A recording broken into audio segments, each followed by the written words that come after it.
morning. Okay. You ready? If please rise and say a pledge with us. I pledge allegiance to the flag of the United States of America and to the republic for which it stands, one nation, under God, indivisible, with liberty and justice for all. All right, good morning, everyone. Okay.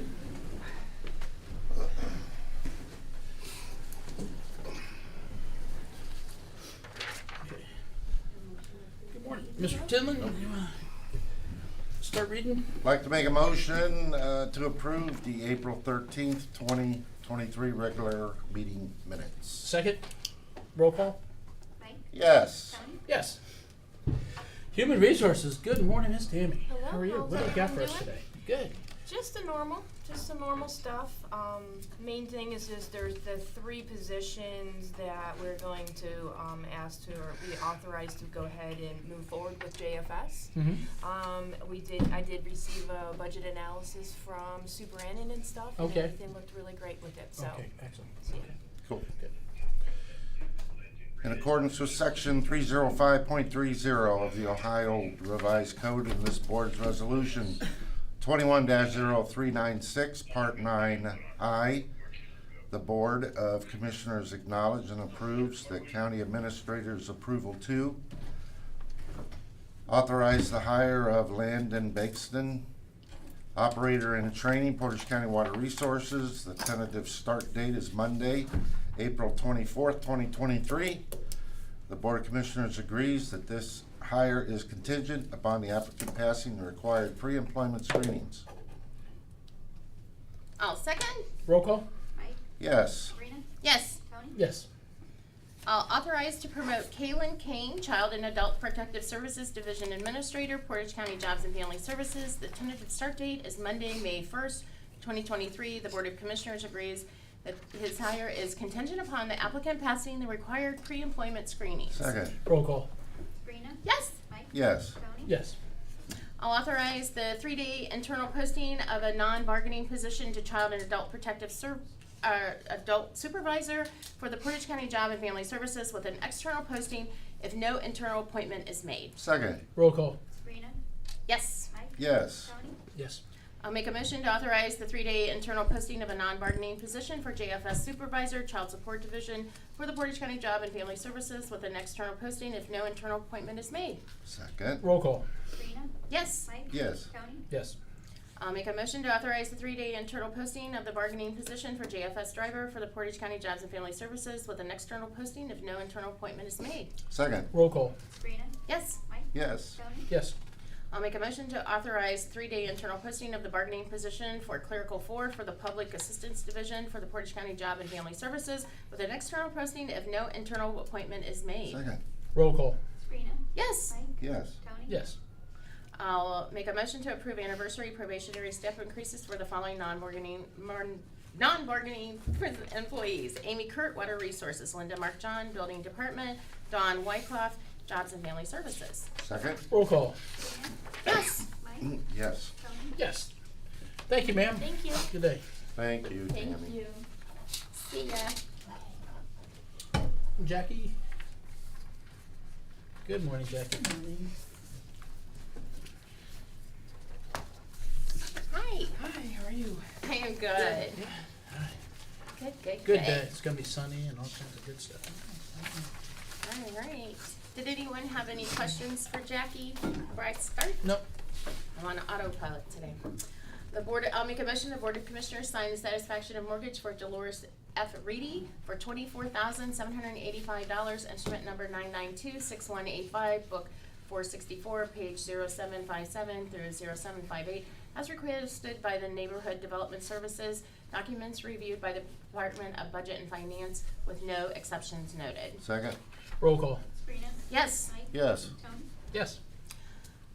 In accordance with section 305.30K of the Ohio Revised Code and this board's resolution 21-0396 and this board's resolution 21-0878, the Board of Commissioners acknowledges and approves the county's administrator approval to.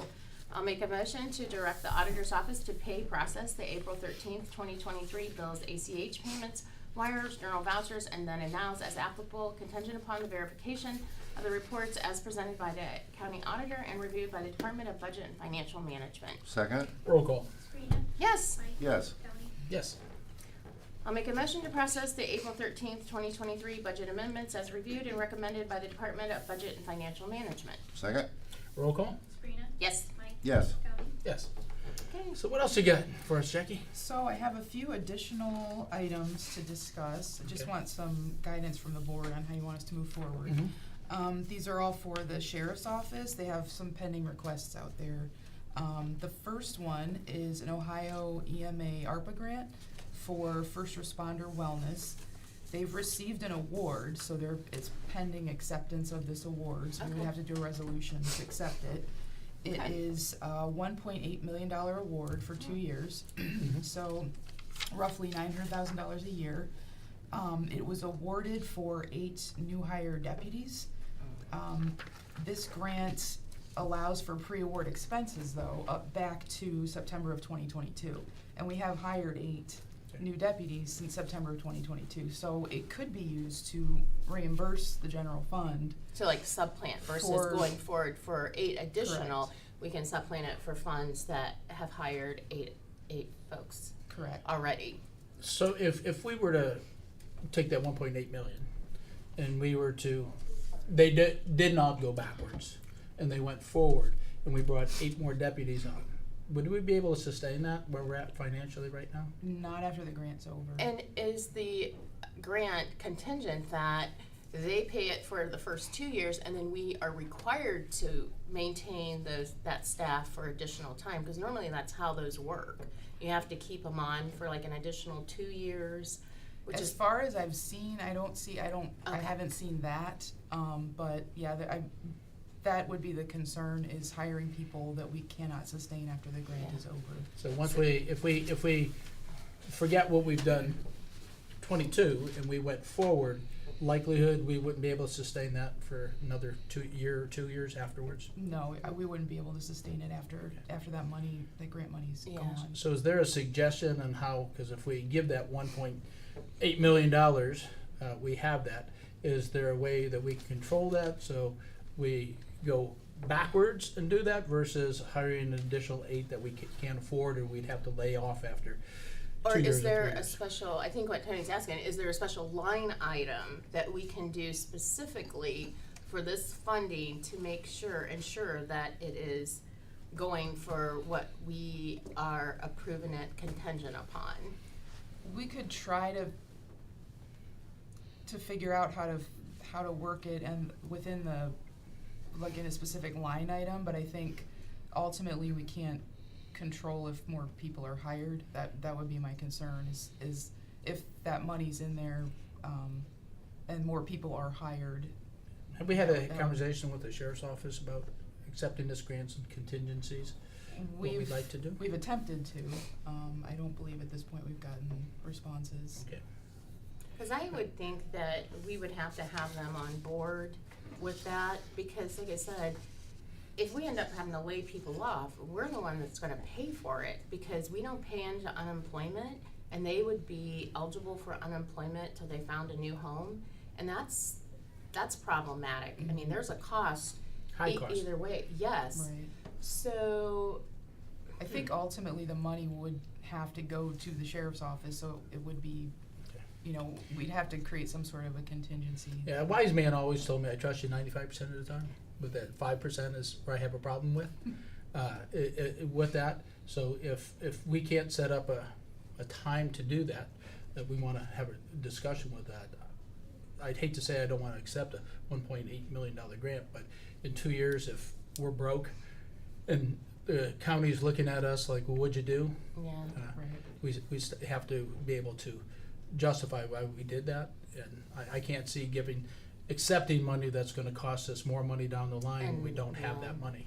Yeah, and we've had to do this in the past, just for the record. Sometimes once things finally come to fruition, because it takes a while to get grants through and stuff, and then sometimes by the time they come to fruition, it's like, we can't commit to this. Mhm. So, I agree. Please. Go ahead. So, what I would want to consider is bringing a resolution forward to the board that talks about, the board will accept it on the condition that it reverts back to the September of 2022. I mean, we're in April of 2023, so to me, basically, it would be, September of 2024? So we're sort of already in the year if we were to accept that money. But it would have to be contingent upon going back to the people. They've already hired eight more people, Yeah. so to me, the positions are already there. This would just be getting money to pay back what they've already done. Another question As long I as they would did have is, can you supplant that money?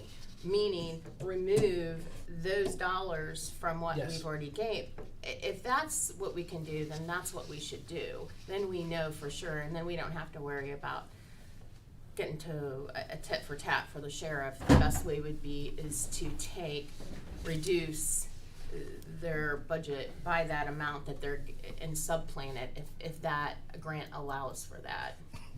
Would probably We be can a go better back to, way. you said August or April? September 22. 2022. Anybody we've hired from that time, from now? Yeah, we can do it from this year's budget, You though, know, supplement it. I was looking at some of the information that we've had. When we started this, and I'm an incredible proponent of the sheriff's office, and I think we all yeah, are. we have. So when I was looking at this for road deputies, when the first presentation was 10, we've hired 23 new deputies since that we started this. The corrections officers division, they wanted 5 to open up A wing. We've hired 18 and A wing still isn't open. We had 0 requests for detectives. And we went from 18 and we've increased that by 9. I'm having a hard time with that, and if we can't get an agreement with the sheriff's office to go back till April, then we need to talk about that with them. And so I would openly request them to come talk to us about that. I Yeah. can't see it happening that we bring 10 more on and in 2 years have to lay them off Yeah. because we can't afford that. And again, it will still cost us to lay pay people them off. off, yes, yeah. Because we will have to pay that. And I guess, in my mind, the best thing to try to look at is see if we can supplant the money. Meaning, remove 1.8 and supplant it with the 900. You see what I'm saying, for each year, and next year we just reduce it because we know we've got that grant. If that is allowable, because some grants don't allow you to do that. And that grant does allow that, correct? Well, I guess, sort of, kind of, I would say Well, you're going yes, because backtracking you're to allowed pay to go for- back to It's- September of so- 2022. Yeah, so it's essentially, we would be doing what we said in the grant, and it would just be going back to September of 22. Right. And technically, I believe we could make that work, we just have to have the agreement, everybody has to agree that that's what we're doing. Okay. Maybe we can invite them to come in Absolutely. Yeah. next week or the week after to Yep. get their side of things and Absolutely. how they believe would be the best way forward. Yeah, that would be Or good. agree to the 8 they've already hired, or 6, whatever. Yeah, that would work. So we have a thing. Okay, I got one more resolution. You sped up You on read me. that one. No, I didn't. No. You got one? No. I've got a resolution Oh, for I'm sorry. Jackie. I'm sorry. Yep, go ahead. Okay, did you have something else? Well, so we still have a couple other things to Oh, go ahead. ask Oh, the okay, board, good. so I didn't want to Seeing as how I went overstep, off track, but let's continue we off still have a track. couple Okay. things.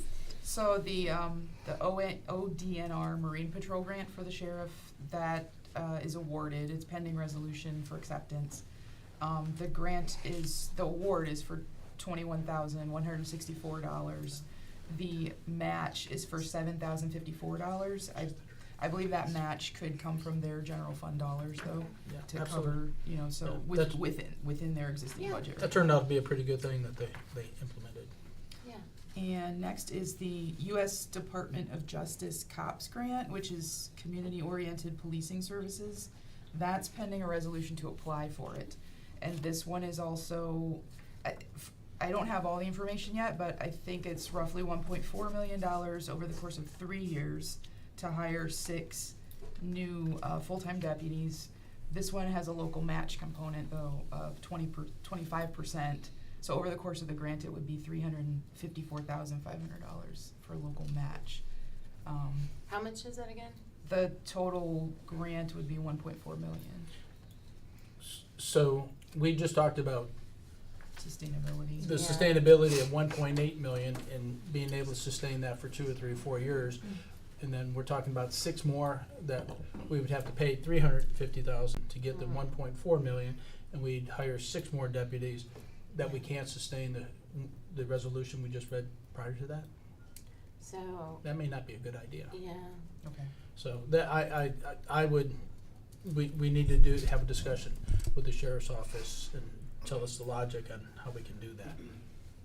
Okay. Yeah, What cause they're- we don't have we're not gonna have the funding in the general fund, so really, it's probably gonna be a no-brainer unless they can come up with it, and they've got quite a few expenses that we haven't accounted for that they're probably gonna have to, so. Yeah, and this is a higher commitment with the local match. Yeah. compared to- It is a 3-year, where I think they supply enough money for maybe 2 years, and then in the 3rd year, we would be on the hook for that. Mhm. And you can't lay those people off. That is correct. If No. or else we pay the grant back, right? So, Yeah. No. How long would we have to pay those people before we'd have to pay the grant back? Just 3 at years. 3 years. 3 years. After the third year, we're paying totally for it, we'd have to. That's correct, Yeah. based upon the information we have in front of Right. us at this time. And so we'd be, feasibility without getting a large income in, we'd be talking about laying off about 14 or 15 people. Both those grants, Sorta, unless kinda, we, I would say yes. unless we backtrack. Mhm. Yeah, 100%. And I don't believe this grant is a grant that we could backtrack. This would be an additional. Just the one they got from, I think they The got that. cops. The first one that you had there, that was, they That one when they were came down in from- Columbus a couple Mhm. weeks ago. That started, okay. Okay, and I have 2 more budget amendment requests that have been sort of sitting out there, and I just would like to know how to move forward on them. Fund 1112, the sheriff commissary grant, there is a transfer in the system of $30,000 from their materials and supplies to their capital outlay budget for the X-ray security system. However, the extension of that X-ray security system is that the sheriff's office has expressed that they'll need 2 additional staff to run the X-ray system. Okay, so math is not my higher subject, so I've got 8, I've got 6, and I've got 2.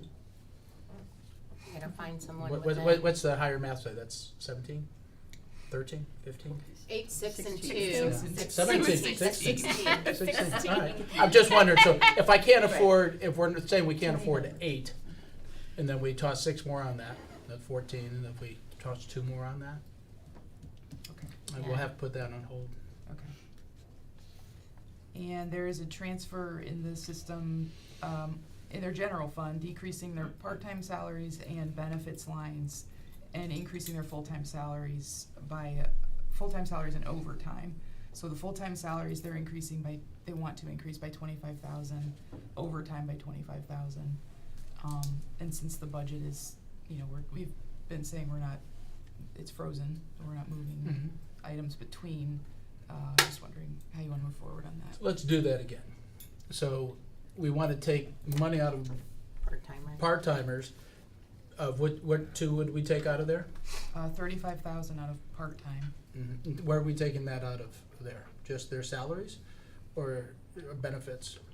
And there's 15,000 coming out of benefits for a total of 15,000 being decreased, or 50,000 being decreased, and 50,000 being increased between overtime and So full-time salary. what are the pros and cons of that? So if we take money out of the part-time line to put it into the full-time line, where does that put us?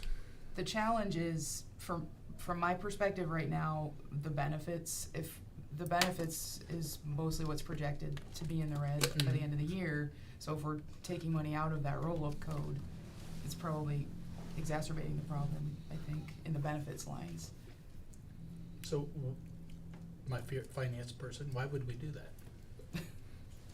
Well, I would recommend not to, I just Okay. wanted to get your Okay. thoughts. Well, yeah, we're just playing a shell game. Yeah, The I just, reality is they're short 50,000 no matter where they move it from. so that means we're short. ultimately, I think at the end of the year, we have to see how it'll work out, but as far as moving money from benefits, right now, I wouldn't recommend it. And you wouldn't do that for your personal stuff right now?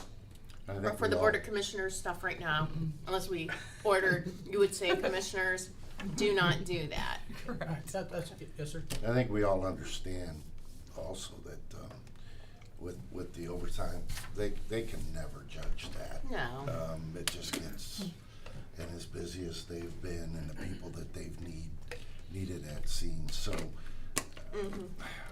whatever they started at the first of the year in their budget with an overtime rate, I'm sure they've surpassed that. And having 100%. all those other people at the beginning, we could get rid of the overtime, and I think it's about Well, where it that's- was before we did it. So. That's why they're running out of money there, because they've hired more than what we've really set the budget for. But I agree with Mike, but when you're at the end of the first quarter and you're running out of money, that's a tall tale sign that it's not good for the next 3 quarters. So no. And you gotta rein it in now. And these are all up if we can all get together. This is discussion, Yeah, all of us yeah. to have, not just the 3 of us. But thank you. Okay. Anything else? That's The last resolution that I skipped over. Yes. Yes, you did. I thought I was on a roll today, huh? I've had too much Okay, coffee. I'll make a motion to transfer from Fund 3215, SAPCS OWDA 2001 to Fund 3170, SASTS Bond 1999. Second, Roll call. Sabrina? Yes. Mike? yes. Tony? Yes. Anything else, Jackie? No, that's No? all. All right, thank you very much. Thank you so Thanks. much.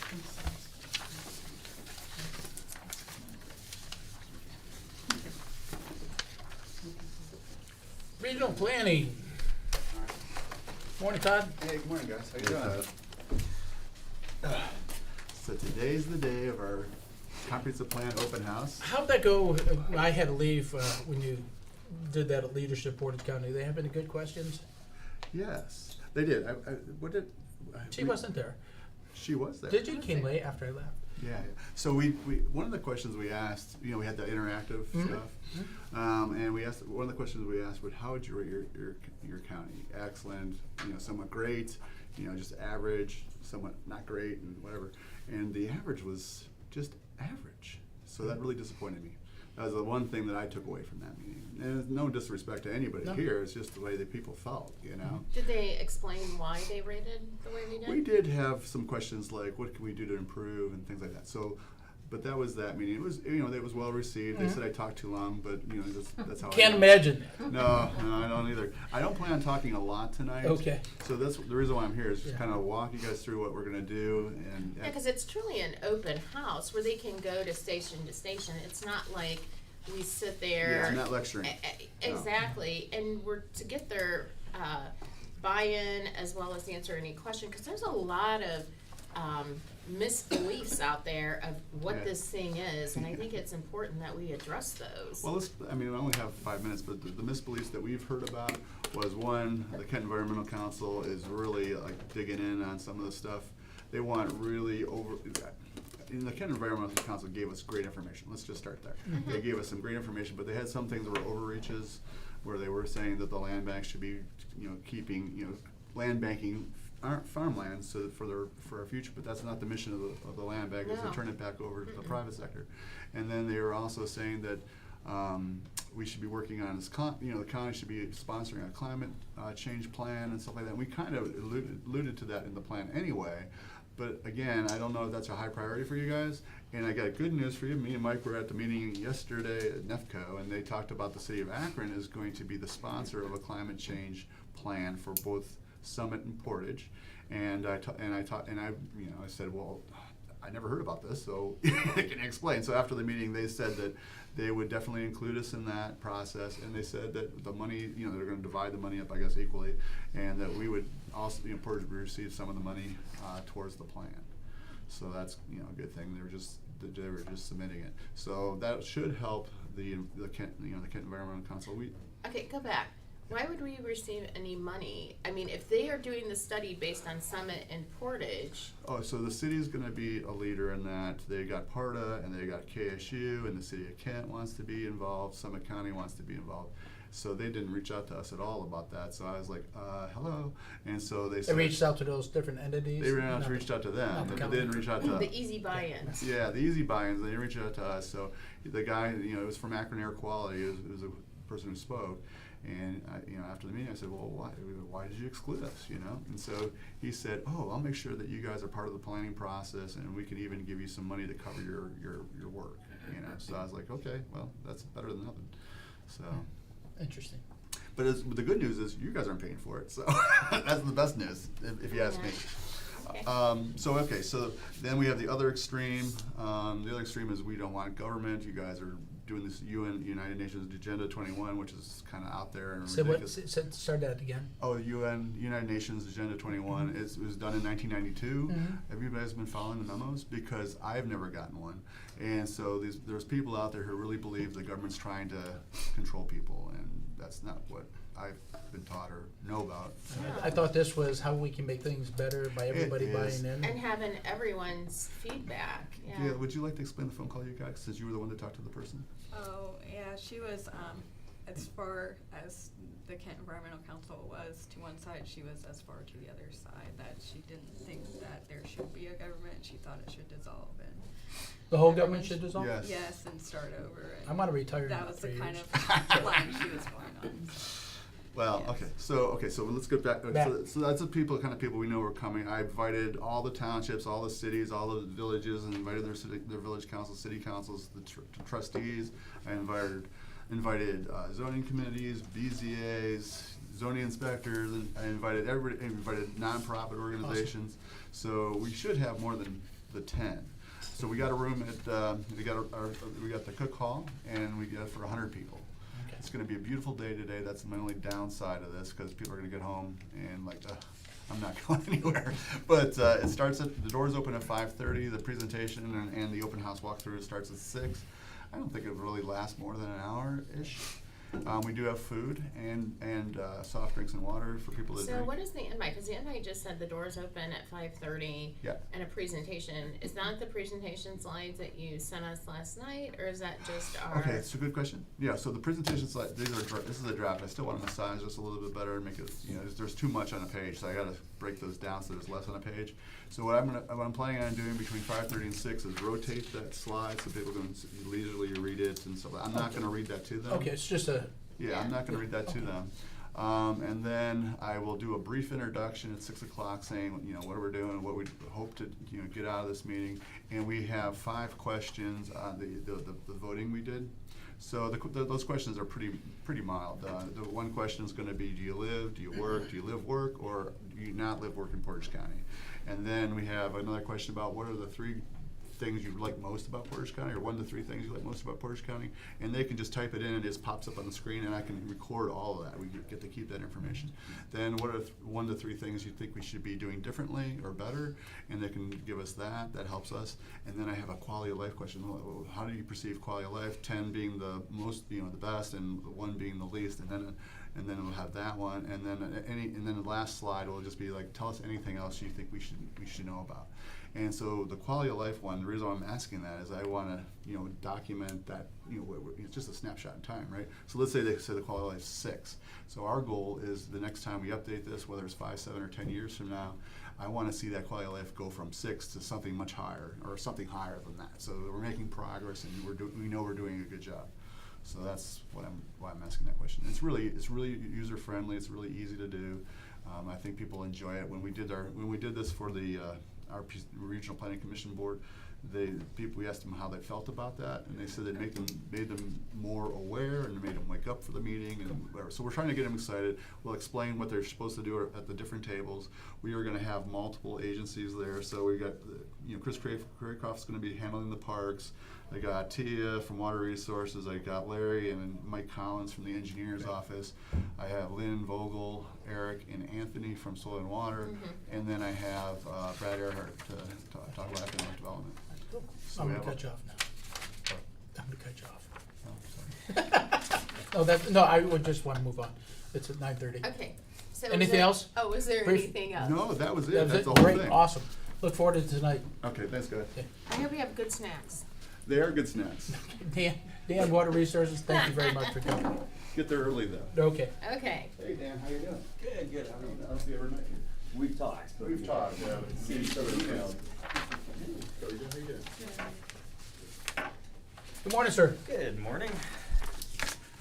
Figure I'd stop by here and wanted a little advice from the board here.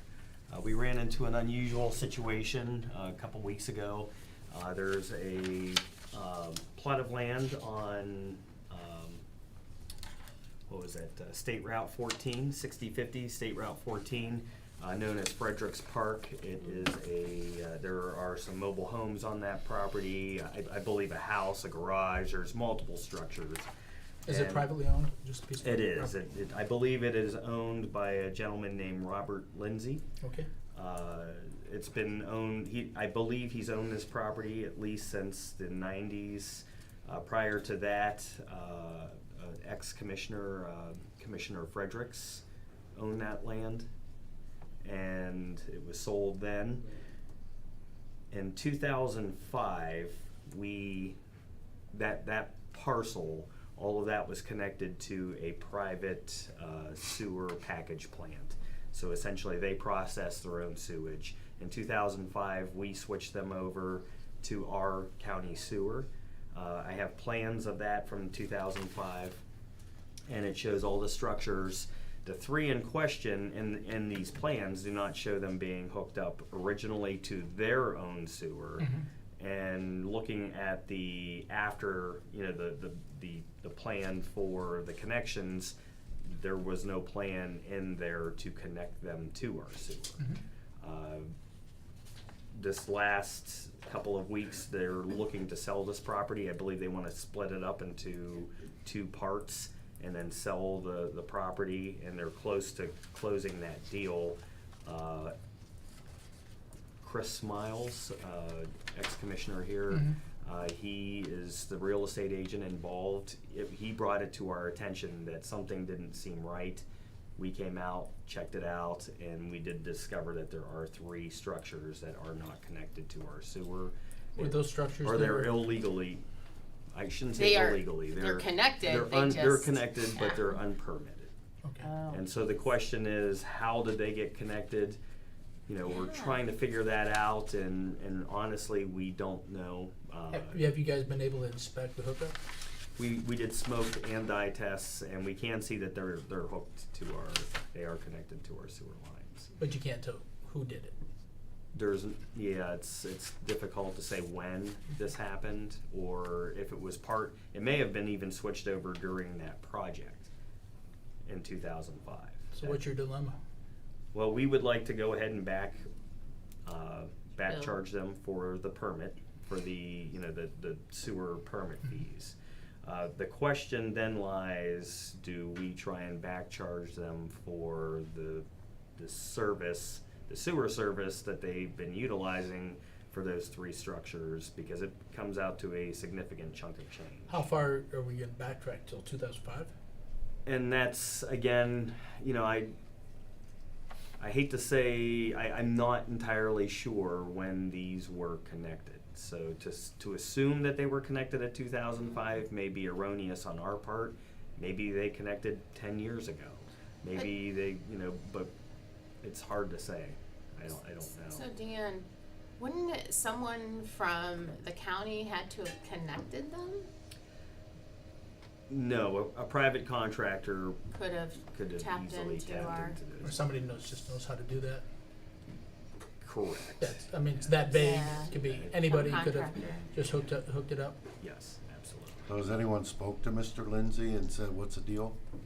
We met him on the property. He was fairly cooperative. He just didn't seem to know how, or had no concepts that it had been connected. Are there houses, or are those part of the trailer parks? that are There is a There's 2 multi-units, units.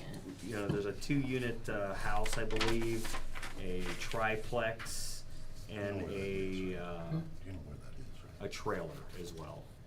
So Dan, They are Make a paying right. for some tap-ins, just not these specific These units. three. So really, he would not have realized that he wasn't paying for those, correct?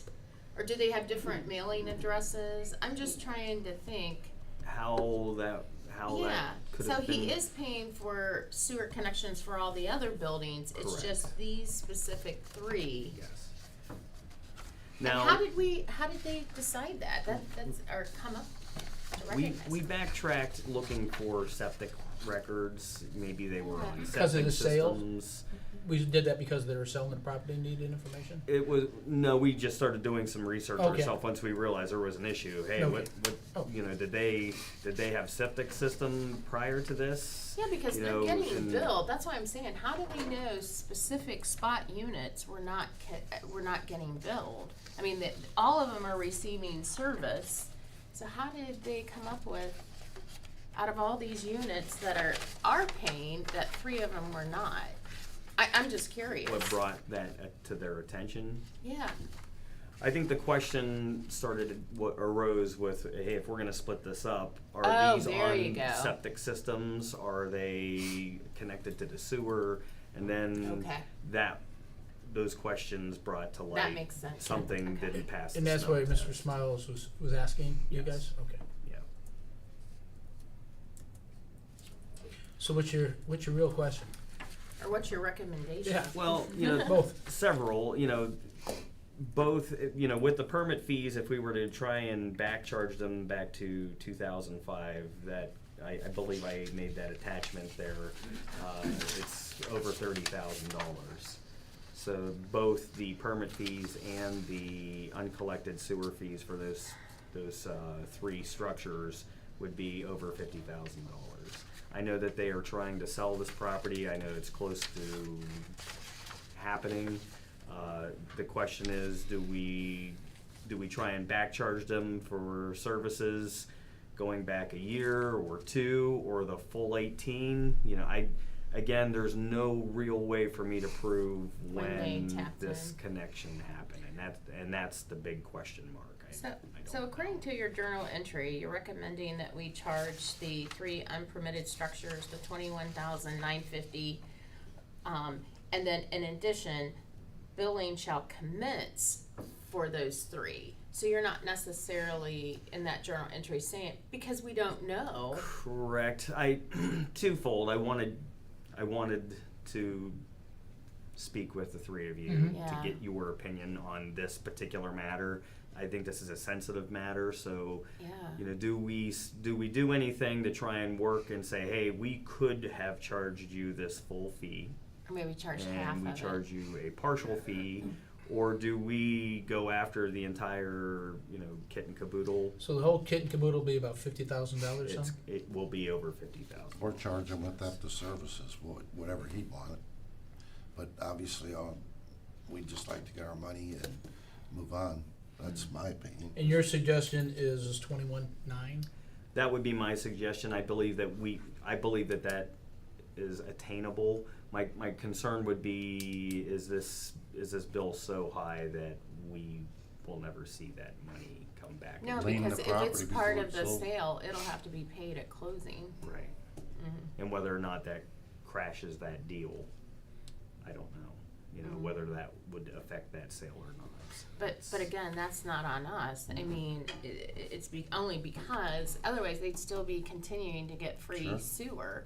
So that's not my concern, because like I said, either way, they received a service that they have not paid for years. So my suggestion would be to, as you've recommended, get the 21,000 and either just start billing going forward, or at least try to collect half. But the problem there is we don't know when they tapped in. So how do we know?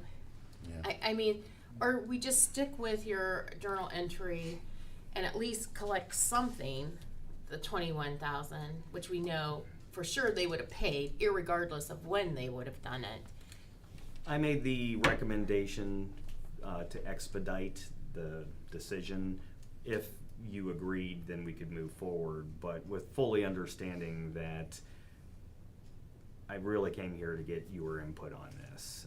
and what you believe we Yeah. should do on the back charging end of this with the services. It sounds like because of we're all in the- agreement, with the year vagueness. 21-9. Yeah.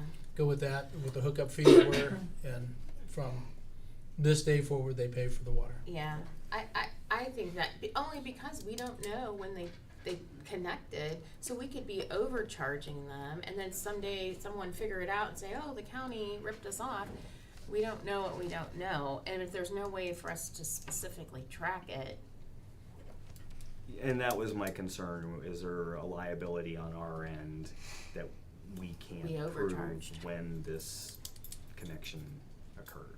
There could be a lot more liabilities on them if we chose to take action on, that they have illegal hookup for the county. Should have thought of that when they hooked Yeah, up. so, I mean, I'm not interested in what they think liability is this way. yeah. Their liability could be a lot more than $50,000. Mm-hmm. Yeah, I think you did a good job putting Yeah. that together.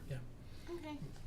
Was You there have anything else? blessing on that, you're good. So I'll make a motion to approve the journal entry for the BOC to accept the recommendation of Water Resource Director Dan Blakely and authorize that Robert L. Lindsay Sr. be backcharged the sewer permit fees for the 3 unpermitted structures for the total of $21,950.40 located at 6050 State Route 14. In addition, billing shall commence for the use of the sanitary sewer service. Second, Roll call, please. Yes. yes. Yes. Thank you, Dan. Thank Good you very job. much, I appreciate your time. Thanks, Dan. Miss Shannon, you're up. Okay.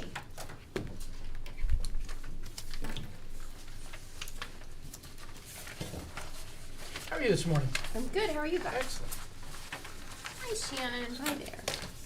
So I have project updates. All right. That's right. Moving and shaking. Thank you so much.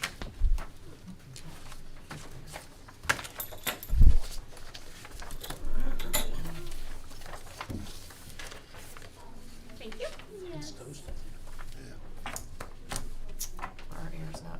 Oh, Pardon? yeah, the air's not on. You say it's toasty. I said it, yeah. I'm Yeah, the toasted. air's not flowing yet. When They're I getting lived- ready to switch it over though. When I lived in St. Louis, it's kind of warm there this time of year. The controls for this company were in Oklahoma. Oh. It's had it colder. Okay, so for my project updates, the tuck point on the falling brick around this building, you could probably hear them. They're already saw cutting.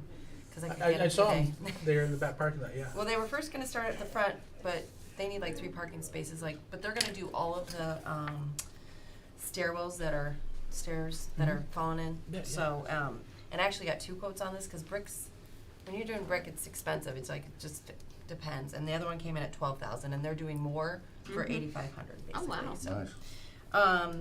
Let's see, the main hallways on the first floor, I crossed out 4 doors because I actually wanna replace 5 doors. A lot of them, you know the ones that have like the makeshift windows and then they have a piece of wood over it? Yes. I'd like to replace those. So the total project, I don't think it's bad. For sustaining 22 doors, replacing 5, it's $82.97. Wow. I don't think that's That's bad. cheap. I know. So, Considering the amount. right, yeah. So we're gonna move forward with that if that's okay with everybody. The Marks Tower radios, we got in 4 bids yesterday, this Wow, time. great. Yes. So the parent low came in at $625,050. Now this is just for the shelter, right? Because we're bidding out 3 different things: the shelter, the tower, and then the construction of it all. Ryan can speak better to it than I can, but so we're gonna move forward with that so we can get them ordered.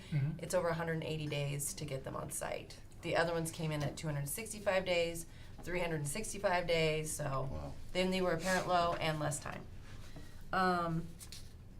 Let's see.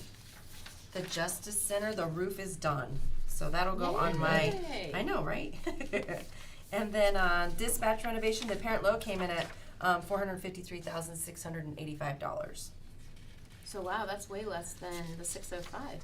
Yeah, so, and in there, I do not have, we budgeted for 700,000 actually. This was just for my portion. $77,000 was for the sheriff's department, cause they had to order their accessories like through CDW, you know, like cabling and stuff. And I've already put through those purchase orders. Okay. So that's in addition to this, but I didn't put all that in there cause it wasn't part of mine, so. The Kent Courthouse, this is a new issue. The steps and the walkway are covering the front of the courthouse. Somebody told me that's happened before. It's happened before. And I think they had a bad batch. Do you remember, Michelle? I mean, maybe because you were kind of there at the time. They had like a bad batch of concrete the very first time, but then they said it was the salt that they were using, right? Well, it's happening again, so. Change the salt. This time, that's exactly right. So we think that the company, so there's a company that the city of Kent hires for plowing, because that was an agreement when they built the Kent courthouse. For them using the park. We also use them while they're over there to salt the steps and to plow out the judge's gated area. Might as well use it, but we think they're using the wrong salt. So we're no longer going to use this company because I don't know if they've been told before in the past, but we're just going to take over salting the maintenance department. We have the sidewalk salt, but then if you look on here. Before winter hits, I want to put the clean and seal. I want to put the protective on all the steps anyway, so that this hopefully doesn't happen again. And then I asked, "What's your warranty for this to not happen again?" And they're willing to give a year warranty on it, so which is pretty big because I don't even know what the warranty was on the last one. But that was probably about 5 years ago, maybe 4. If not longer. What's I- that? I thought that we were even under a warranty at that time, and there was a battle back and forth as to It was who- in 2014. Was That it? was a while ago. That was a while ago. And Okay. the, We're out the of warranty. builder, whoever constructed it, paid for it at that Okay, time, cause it was okay. still under warranty. Cause Okay. we had just opened that courthouse in 2014. Well, if you go there, it's dangerous. I want to get it fixed. So there's areas where you step. Yeah. If you step down, something could fall. Do we have a cone on that? Yeah. I already told him. Don't worry. I do have pictures of kind of what it looks like if you guys want to see that. Don't say that, and I didn't bring it. Uh-oh. Maybe you don't. No idea. This is just some samples of the areas of what I'm talking about. So it looks like this in a lot of areas. And you guys have all been out there, so. Yeah. And I just want to get it addressed before we have another winter. So that's for that, and Amerisil's also gonna do that. They're a restoration company, so they didn't do it the last time, it's from what I'm told. So if I'm okay to move forward with getting that fixed, Yes, ma'am. okay. And then Riddle Block Building, our pre-construction meeting for the roof and the HVAC replacements is going to be April 27th, so we can all get on the same page. There is an air conditioner unit out there that does not work, and that's in the Casa area. And I'm trying to get this because the units are going to be on order and they take a while. So this company is willing to come out and give me, like a low estimate, a low cost on trying to just fix it temporarily while the other ones are on order. Otherwise, Casa has no air. Oh, yeah. Yeah, that would not be good. So we're trying to get that fixed within the next couple days before summer really hits. Yeah, 'cause I don't know with those windows if you can even open them to like do those self-vented yeah. AC units. Yeah, the if we have to get a temporary temporary one. I'm hoping they can just fix this unit for the next, couple months while the other ones come in. But I haven't even been there through the pre-construction meeting to know how long these are gonna take to order. Because there's several units on top of there. Are those 2 or 3 up on top of the roof? There's more. And then there's some on the side that are dangerous. We're gonna have them put on top of the roof so that nobody has to work on those. Okay. Because they're kinda hanging over. So we're gonna have everything put on the roof, so. And I think that's it. Is that all? I think, yep. Oh yeah, the HVAC contract's routing for signatures now from last week. So you'll see that soon too. And then I just have resolutions. Okay. All right. I'll make a motion the Board of Commissioners accepts and awards the bid for the Ravenna Courthouse parking lot project. Yay! Second, Roll call. Yes. yes. Yes. I'll make a motion the Board of Commissioners approves the specifications and sets the bid date for the Portage County Emergency Operations Center EOC addition. Second, Roll call. Yes. yes. Yes. I'll make a motion the Board of Commissioners agrees to amend resolution number 23-0279 adopted April 6, 2023 to correct clerical errors regarding bids for various bituminous materials for use by the Portage County engineer. Second, Roll call. Yes. yes. Yes. I'll make a motion the Board of Commissioners approves a request for installment payments of connection charges for connections to the sanitary sewer system in the Portage County Regional Sewer District and establishes the terms and conditions of the same. Second, Roll call. Yes. Yes. Yes.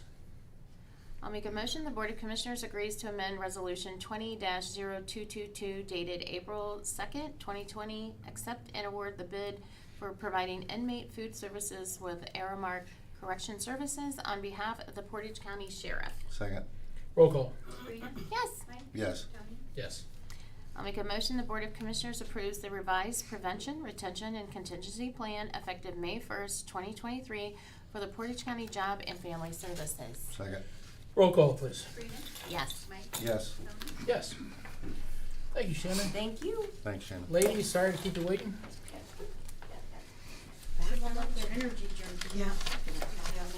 Tell you, Joe, real quick. Is the area on agency, who is that under? Is that under you guys? No, It's, what's got a different group? Ohio Ohio, it's a new entity under the state. Okay. I can't think of the oversight name, but, Okay. it's in Uniontown, and it's a state-funded administered, program. Okay. Good morning. Morning. Hope to hit my points timely. First on my agenda is the February-March JFS data report. Some things that I noted that you might have questions about on the first page relate to net transportation. So that is a non-emergent Medicaid transportation. We have a federal pass-through to fund that program. It doesn't come out of our operating budget. But as you can see, there were 87 more calls from the community in need of transportation to medical appointments. So I see we just approved for another hire or posting for a driver, yeah, good. to help us, yep. On page 2, under the section benefit recovery, some county agencies called they're called fraud departments. Ours is benefit recovery. If you can see that our team collected about $55,000 in overpayments in the month of March.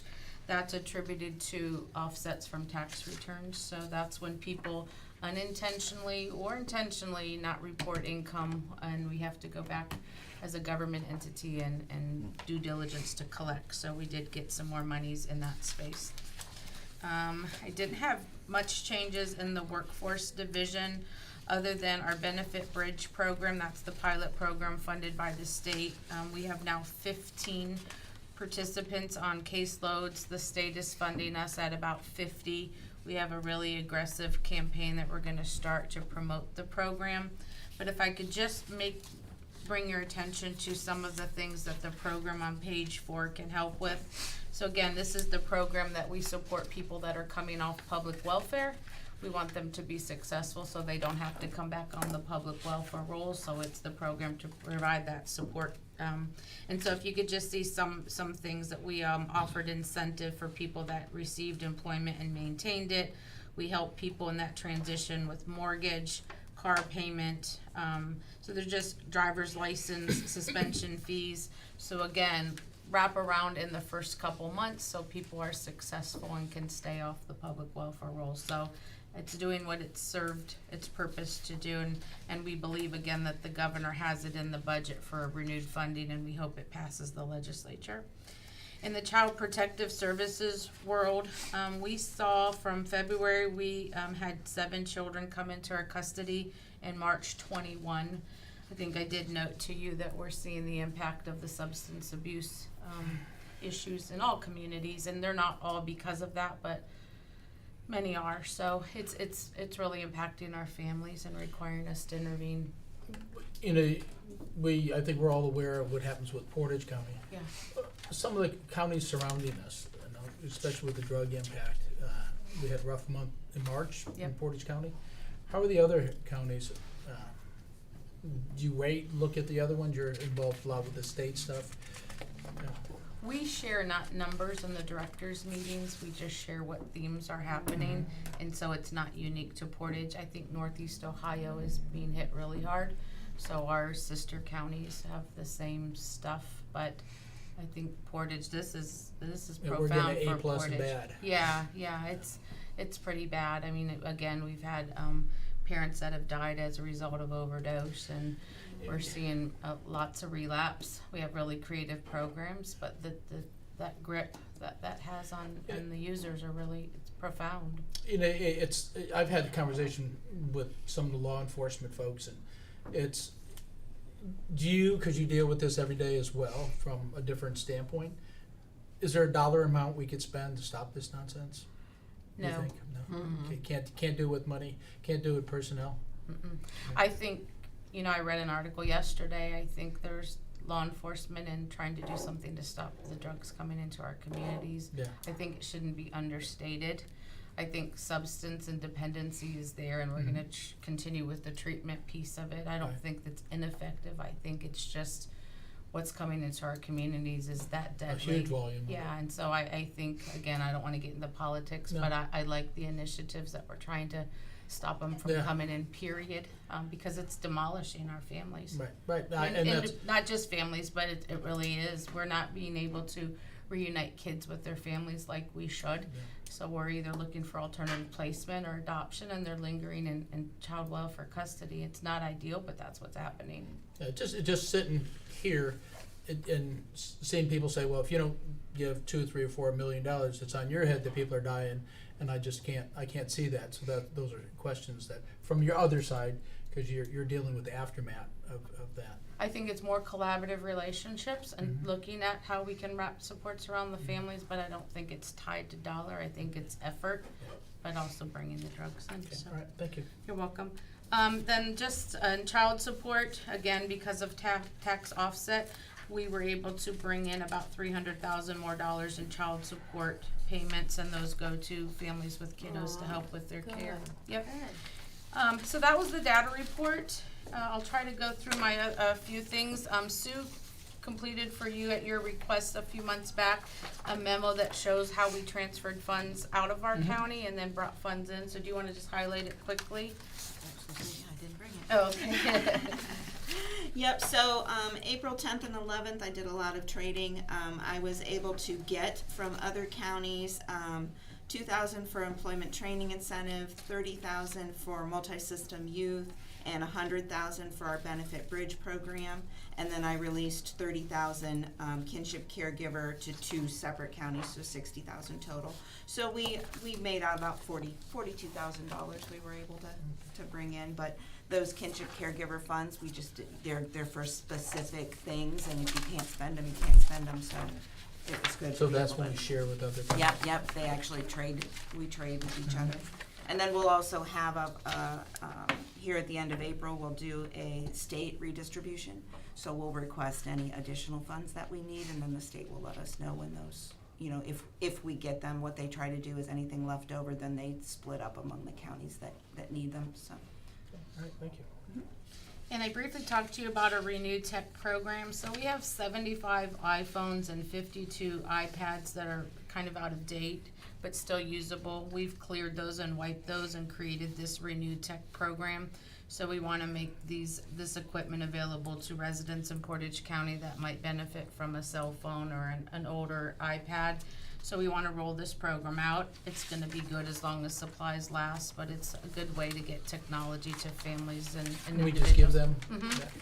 Yeah. And there's nothing that the state, because the state paid for it or anything Nope. like that?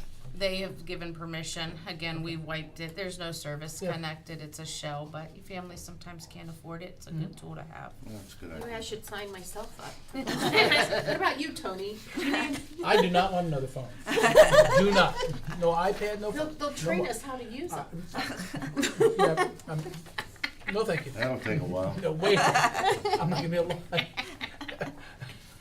Shannon presented you with our PRC plan, and I broached the topic last month, so I won't go into detail, but the community planning meeting convened. They approved all of those supports. The newest support is just assistance with childcare copays, as I talked about, because they're being required to pay them again post pandemic. So it's good that we have that option in our new plan to allow people to apply for Kelly copay Jo, assistance. Speaking of childcare, Yeah. how is our childcare facility? I know we're waiting on repairs and stuff to the building, but as far as the process of Yes. getting everything all in place, because I had Commissioner Tony Anderson ask me about it, because he's really interested in that model. Yeah. So I just wanted to to see Yeah. if we've got everything, pretty much, we're just waiting for the facility to. Correct. Shannon, Rebecca and I talked to the architect this morning at 8 a.m. on a virtual. He was just looking at our map and he said it looks really great. So he's the person that will work to help us get the occupancy certificate. We need to have a special one for childcare. So as that manifests and the work gets done, our application and packets are ready to submit. But we have to submit the occupancy certification with our application. Gotcha. So we're ready. We just have some work to do. I know she's very vested in trying to get the ball rolling. So Yeah. as soon as the work Good. gets done, I think we're ready. Thank you. Yep. So public assistance, May is Fraud Awareness Month. The state gives all 88 counties $2,000 in May to do something to promote fraud awareness. Basically, it's to let people know that you should not intentionally underreport or fraud government, and it gives the public some information on what could happen. We could sanction benefits, we can put lien on properties, we can revoke licenses. So we have some recourse in that space, so we try to get the word out so people think before they intentionally apply for benefits for which they're not entitled. And so we're gonna do some things with swag and pens and stuff and buses and some signs, but we just want people to know that they have to be honest when they're reporting income and resources. Child Protective Services Division, through your clerical team, they're going to propose a resolution to appoint Jennifer Hafner, who's a new supervisor in Child Protective Services, to the Ohio Children's Trust Prevention Council. She would replace Lori Tabinski, who has resigned from her position in Portage and now works for the state of Ohio. So we hope you can support her in this new role. We think she'll do well there.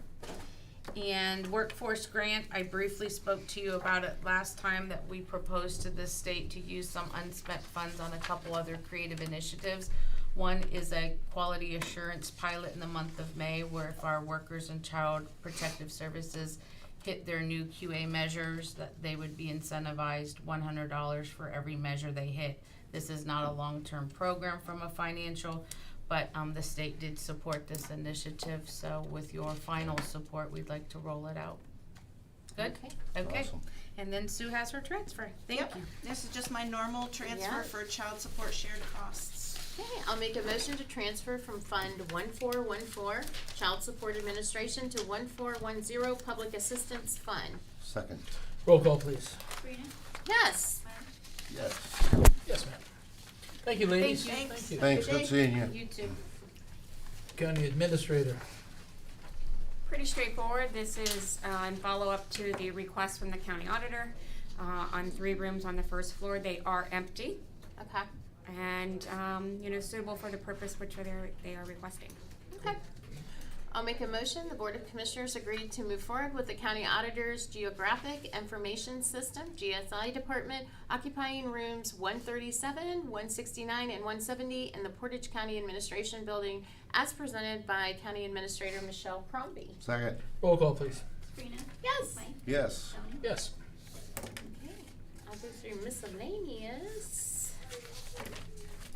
I'll make a motion, the Board of Commissioner authorizes the hire of Hennis Communication to present crisis communication training to the Portage County public officials. The training will be a 4-hour seminar on May 16th, 2023, for a total of $6,000. Second.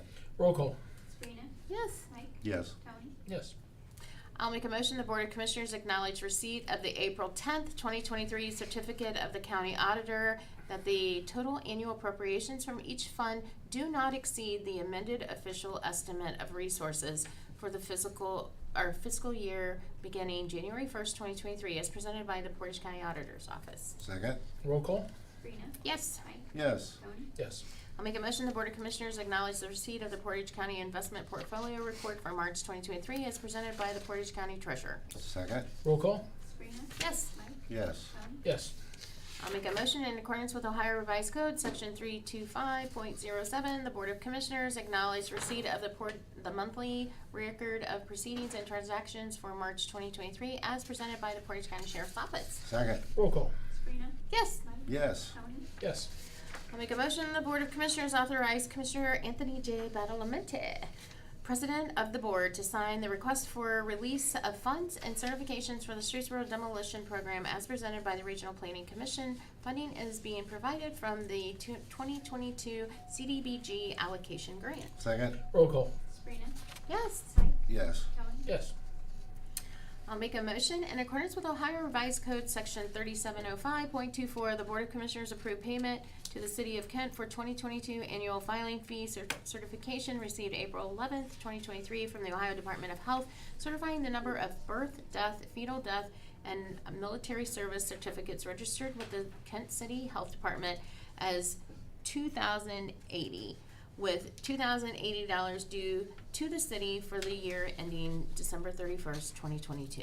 Second. Roll call. Sabrina? Yes. Mike? Yes. Tony? Yes. In accordance with the ORC Section 325.07, the Board of Commissioners acknowledge receipt of the Portage County Sheriff's Transportation of Prisoners Report for March 2023 as presented by the Portage County Sheriff's Office. Second. Roll call. Sabrina? Yes. Yes. Tony? Yes. I'll make a motion. The Board of Commissioners determines that parcels of real property located in the city of Streetsboro are no longer needed for public use and agrees to proceed with finalizing the conveyance agreement with the city of Streetsboro. Second. Roll call.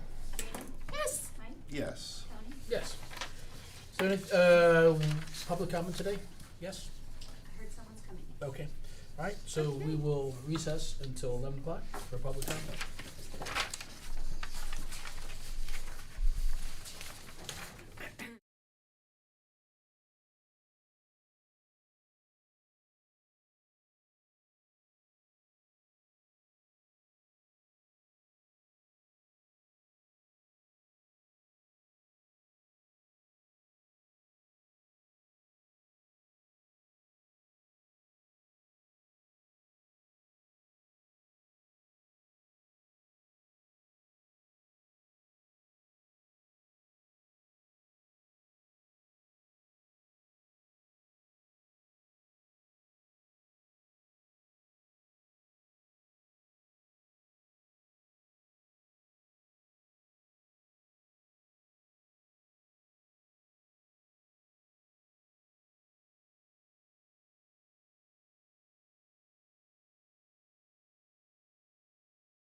I didn't. Not an attorney, but I play one on TV. I understand. I did. I thought you were playing Judge Judy. No. Well, Mike, with your law enforcement background, I know it's totally separate, but you've been, I mean, you dealt with a lot of different issues, so I think That that's helps. a plus too. Yeah, it does. It helps. That's a plus, yeah.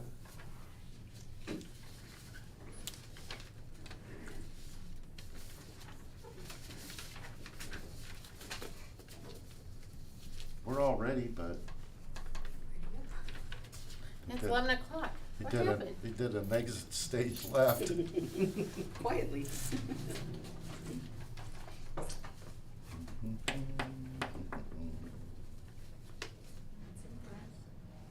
What's that? I'll sing. No, thank you. Just in time. You see how I'm treated? All right, we're ready to reconvene, Board of Commissioners, come out of Yes. recess? All right. You frustrated You yet? guys come on up. Todd Doak from Randolph. Yes, sir. Good to see you again. Good to see you. My comments today have to do with the huge liability that's being put on the county by this blockage. I just learned on Monday that the people at 2653 Randolph Road, their dog fell into the ditch across the street on Randolph Road and drowned. How it got in there, nobody knows. It wasn't hit by a car, but it couldn't get out and it drowned. As sad as that is, it made me think, what if that was an older person walking down the road, or a young person, or a mother with a stroller walking her baby, or a bicyclist? They wouldn't be able to get out.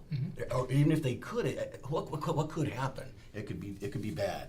There's nowhere and nothing to protect the pedestrians if they would fall into this ditch.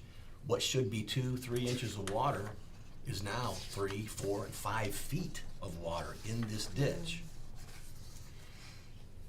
You think about all the distracted drivers that we have today, and you know something like this could happen because there's cell phones and everything else. What would happen if a car should go into this ditch, or God forbid a school bus full of kids fall into this ditch? Especially the deep part where it's 5 foot. It can be very bad. That's why I kind of got frustrated, even a little bit angry, when Chris Maduri recommended that you don't fix this, don't remove the blockage, that renege on your promise to act. It upset me because this isn't a property dispute. It's not a land against landowner dispute. It's a problem for the county. It's a huge liability on the county. These ditches beside the road, they can't drain because the creek that they go into can't move because of this blockage on Mr. Saul's property. If this situation isn't resolved quickly, then my next topic will be to insist that the county add guardrails along all of these dangerous roads. Just on Randolph Road alone, from the guardrail that exists on the bridge, along that ditch would be over 1,000 feet. That's a huge undertaking and a huge expense for the county. But it's one more aspect of the injury that happens when one single landowner is allowed to detrimentally affect so many hundreds of acres of land and safety of the community. It snowballs. It's one problem after another, more problems continuing to exist. It doesn't matter how the blockage got there. It doesn't matter if it was accidental, if it was on purpose. It's there. And as Larry, I think his name was Larry, commented County last, engineer. Yeah, Yeah, Larry he Jenkins. commented last week, and now the blockages, the culverts themselves, are completely inoperable. They don't work. That's the blockage. It has to be removed. I have some pictures of what the creek, I think I shared this with you in November, but this is what the creek looked like just a few years ago. Here's some pictures of what it looked like Tuesday when I took these pictures. Now that bike, nobody fell in there. That's my granddaughter's. I put it in there. Nice guy. But that's to show, on the one side, you can see it's about 2.5, 3 foot deep on the one side of that driveway. On the other side, that's 5 feet away from that driveway. You can't even hardly see the bike, just to see a little bit of a handlebar. That's how deep it is. The closer you get down to the creek, It's like 5 foot deep there. It's deeper and deeper. Look at that bike. Do we know why he blocks it off? He says he doesn't block it off. Right. That's where it is. But because it's on private property, I don't believe that's the gist I was getting. We'll let Chris talk after you're finished. Well, we'll let my wife talk after Yeah, I finish. absolutely. God forbid, I know not to shut off a wife. I'm smart. Think of that bike and think of Mama and her stroller. Think of my daughter-in-law who walks her baby, my 1-year-old granddaughter. I'm done. Thanks, sir. Mrs. Doak, you wanna come on up? Yes. I'm Kathy Doak from Randolph. And last week, Commissioner Badalamenti was saying how this issue is really frustrating. And to me, the frustration comes from all the abstract issues that make it way more complicated than it should be. We're not asking you to clear the entire 700 feet of creek bed that's on Mr. Saul's property. There are no environmental studies necessary. There's no beaver studies necessary. There are no engineering studies necessary. And there are no improvements that need to be made. We're simply asking for the minimum of work to be done so that the blockage that's significantly retarding the flow of water, we need that emergently removed so that the creek can freely flow. And on December 15th, it was rightly agreed by the commissioners and engineering and even the prosecutor that this is a serious county issue affecting a minimum of 17 unique property addresses. This isn't a simple neighbor dispute. And Mickey Marazzi talked about how drastically the topographicals have changed since the Sauls purchased the property in 2011. And he explained how the roads and the bridges are being degraded by all this. As far as potential tragedies on ice, we really lucked out with a mild winter this year, but there are more winters coming, increasing the county's liability with every minute wasted in pursuing this. But it's not just a winter danger. A freak flash flood could happen at any moment. We've seen this just this year in Indiana and California and Florida. And we residents in Randolph are not protected. Our floodplain is saturated, and the water has been backed up by this blockage for nearly 2 miles upstream. So people have commented how nice Christopher Saul has been through all this. I don't know him personally, but it's not nice if he is not concerned for the health, safety, and welfare of his neighbors. It's not nice of him to refuse to act upon the order you already gave. And it's not nice for him to refuse to give you permission to enter to clear it. And it won't be very nice if he drags the county through a lengthy and expensive and threatening litigation. It's not nice if we have to be worried for the safety of private contractors who you would like to go in and do this and needing sheriff intervention. I certainly don't want anybody that would have to go clean up that mess be in danger. But if it's too risky, by all means, take precautions. I'm very serious. Maybe call in the National Guard or the Army Corps of Engineers, whatever it takes, because we just can't let this go on. Our community is really in danger. So in December, Chris Maduri did recommend that we actually use the Ohio Revised Code as the best and fastest way to move forward without litigation. But if ever there was such a unique situation to use the Ohio Revised Code to act on this, this is that unique situation. But now the time we have legal entry to the property, and now Chris Maduri says he would feel more comfortable getting a court order. Well, if that's what's necessary, then please get emergency injunctive relief as soon as possible. It would be shocking to me if a judge would not consider all these things and then grant that. So we residents have been paying for years for protection through the stormwater property tax that's being assessed. And I've shown you this before, but the stormwater resolution that commissioners that came before you, it seems to me that they've obligated the county to act and to the maximum extent to enforce the provisions of these rules. And the rules say that you must remove the blockages even when they're on private property, and especially when the owner negligently allows the blockages to remain. So we're really grateful that in December you all acted on our behalf and you started this process in December. So 4 months later, here I am still asking that you continue to move forward with the greatest urgency and by whatever means is necessary to honor the written promise to the community in this resolution for the health, safety, and welfare of the community. Thank you. Thank you, ma'am. Chris, hi. Hi, good morning. And as I was just reading over the packet that you had sent, I think Chuck Kuiper, Chris Miles, and Maureen Fredericks were the commissioners back then, establishing the Portage County Stormwater District. So, go ahead.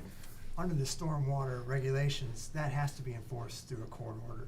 So you would need an injunction there. And before we can even get to that point, the stormwater coordinator or somebody designated by this board is gonna have to come before this board and tell us specifically what that violation is.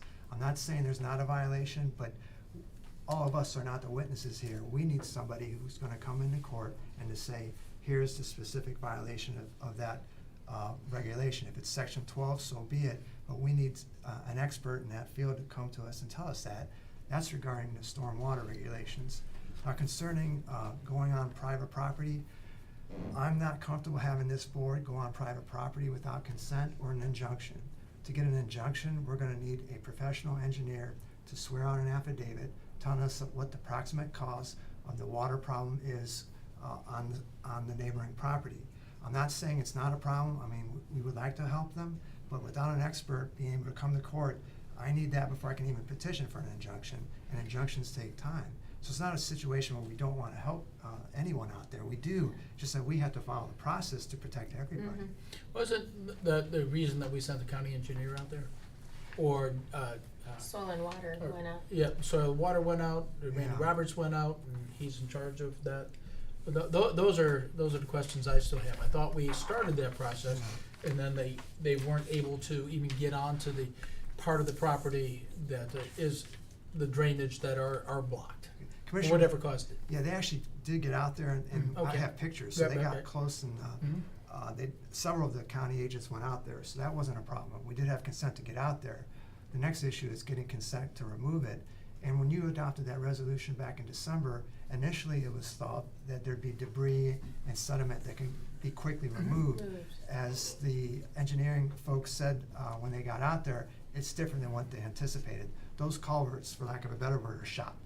They're not working. So the culvert's in front of everybody's house, The culverts are actually Underneath it. underneath the Are- water drainage? Yeah, but they're back off our right of way, so they Okay. aren't. I don't want to say for sure how far back but they're a ways back. They're a ways back, and Right. there's some kind of 24-inch pipe or 18-inch pipe or 36-inch pipe that's blocked. There are pretty good sized culverts, which there were initially when they were put in. I don't know when they were put in, but right now you can see from the pictures, yeah, there's no entranceway to the culverts. So for all intents and purposes, they're not functioning. Correct. So if that's the case, they were probably that way before the Sauls bought the property? I don't know when That's the only Sauls been bought 8 the years ago, property. 10 years ago, 10, Yeah. 11, 12 years ago? Those culverts were there before the Sauls Right. purchased the property. How long they've been non-functioning, I don't know. I don't know if any of us can say for sure. Yeah. Um, But the water problem has started over the last 5-7 years? Is that it? Yep, On and 5-7 off years. 5 years. but 5 years? Bad for 2 years. Yeah, at one point, and I have to get out, when Randy Roberts went out there last year, and I don't wanna put words in anyone's mouths or misspeak, and maybe this is hearsay, but at one point they thought maybe allegedly Mr. Saul had actually put some Correct, man-made yeah. that actually was serving this Yeah. type of irrigation system where Right. it would back up. Now, from what I've been told, if it was out there, it's been removed. All the information I've been given. So maybe that was part of the problem that made it worse, I don't know, but the way we stand right now, the sediment, there's no need to remove any sediment, from what I heard. I guess Mr. Saul actually did remove some in the creek So the itself. culvert pipes, you're saying, don't work? Is what? Yeah, culverts They're don't- blocked, and Yeah, no you can water s- is drainage through there. And that's what's on the private property, and that is theirs, is that correct? In the creek. And- Correct. It's definitely in the creek, and it's definitely run through private property, correct. I did bring a map with me if you like to see. No, we have it, you provided that with us, there. So, I mean, my questions start with why a homeowner that has farmland that's relatively new to the community chooses not to either allow or do it themselves, get the water flow through there. What kind of person does that comes into a new community? I mean, I'm having a serious Or problem. what would be the purpose? Yeah, to do it? and to rile everybody up and get the county involved in the silliness. And you said he lawyered up, and we know those lawyers, right? So that's my issue here. We've got a person that lives in the community, that is farming the community, that has made a choice not to help their neighbors just by clearing drainage that is on their property, or causing, wants to do litigation or sue us if we actually go on property to try to help out and do that. So that, I mean, those things just don't make any sense to me. You know where the problem is, attack the problem, and unfortunately, the landowner is the problem, the bigger problem than the drainage, and that's where mine is, and it is, and I mean, we've talked outside of here. You know, you've provided a lot of information to us, but we've got a situation that we are responsible for the end result, and we're saying that we really can't do anything because of a homeowner or landowner chooses to be a pain in the butt and not do his civic duty. What would be the end result that we would be responsible for, Chris? The end result would be removing the obstruction. And I mean, I think everyone would agree that if you remove the obstruction, it would get better. Whether or not that would solve the entire problem, We don't know. we don't know. But, you know, we all know from our own reason and common sense and all that, life experience, if you have a creek and if there's something in the middle, water's gonna back up. Yeah. So that no one's disputing that at all. Yeah. The problem we have, not the problem, but the concern we have is right now, we know the engineer's office is unable to do it, and that's understandable. They thought it would just require just some force account work, which Yeah. that's no longer in the picture. So we would need specs professionally done, so we could even, and if it would cost above $50,000, we'd have to put it out to bid. Oh my. Then we would have to find a contractor who'd be willing to go on to that property and in this situation. So there's a lot of dynamics involved here. I mean, we go to court all the time. We seek injunctive relief all the time. So it's not a situation Issue where we there. don't want to. It's a question is, who are our professional people who are gonna be able to come to court and say, here's what needs to be done, and here's the result you're gonna get? Because they're the experts, not any of us.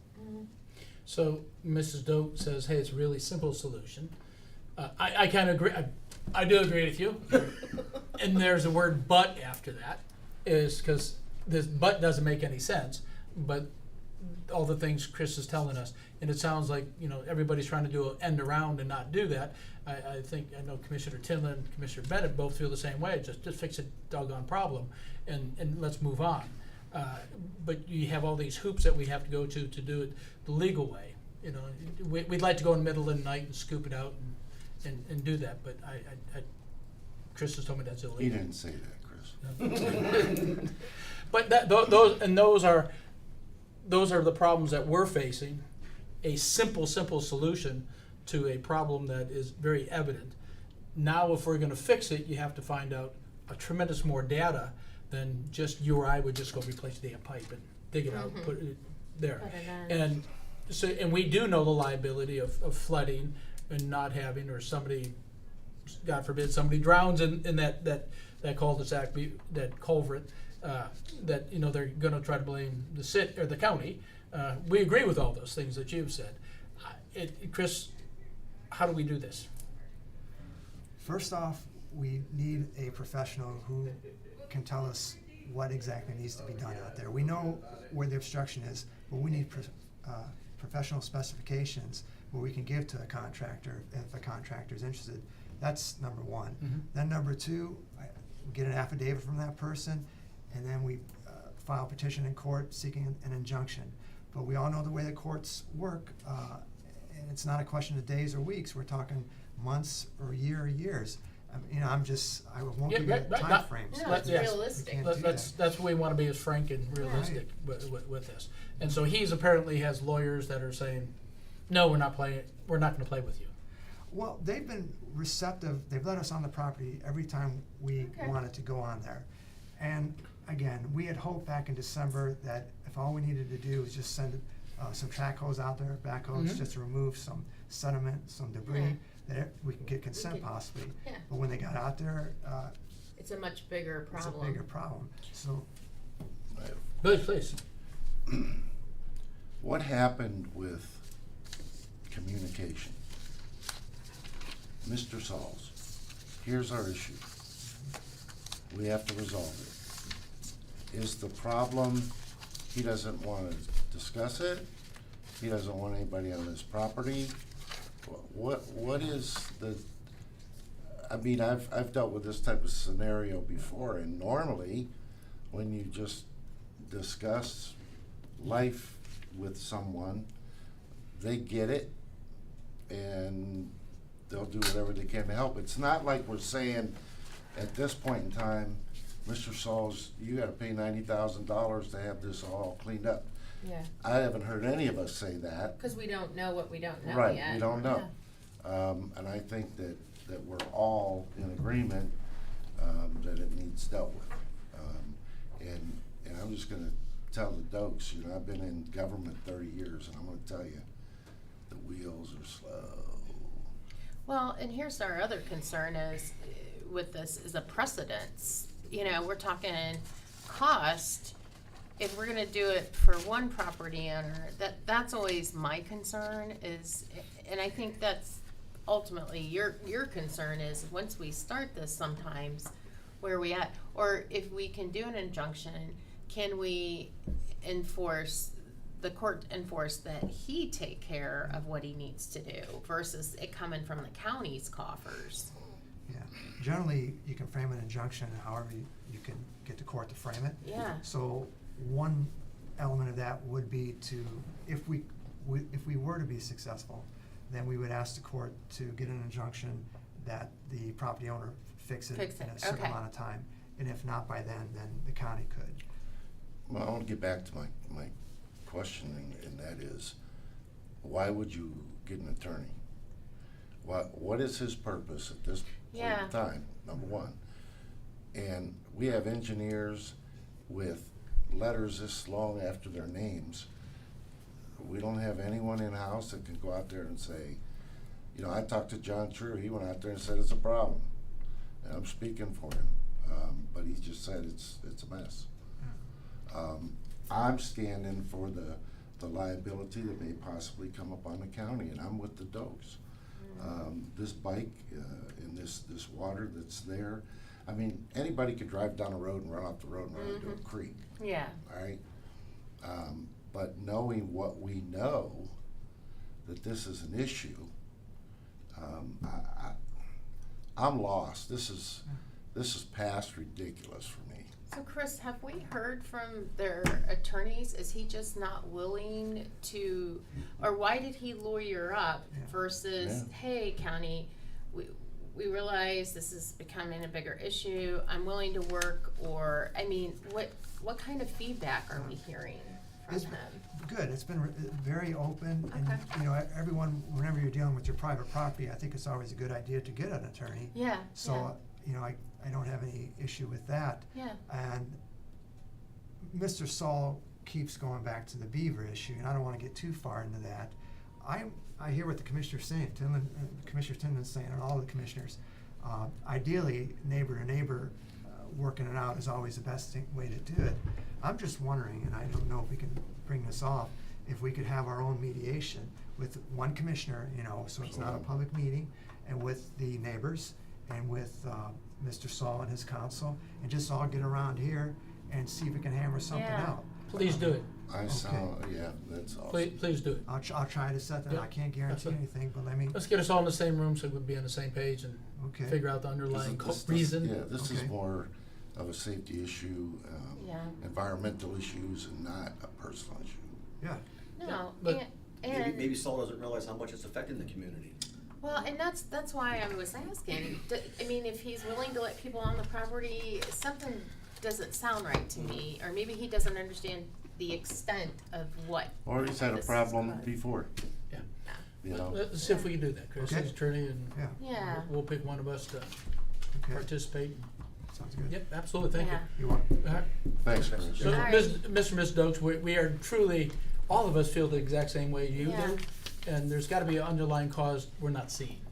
So, if we could do that with legal counsel, That's a great that's suggestion. Yeah. So we'll, Great suggestion. we'll start, that'll be the next place to start, okay? And then All right. we'll truly get an understanding of what he comprehends or what he doesn't as to the impact of it, and maybe that'll change the course of things, so.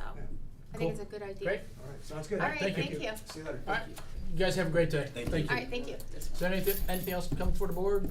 Nope. And just to reiterate, we are not meeting next Tuesday. We are not meeting next Tuesday. And so, all right, I'll make a motion to adjourn. Second? Roll call, please. Sabrina? Yes. Mike? Yes. Tony? Yes. All right, everybody have a great day. All right, thank you. Bye, Mr. and Mrs. Bye-bye, Doak. guys. Keep the pictures. Thank you.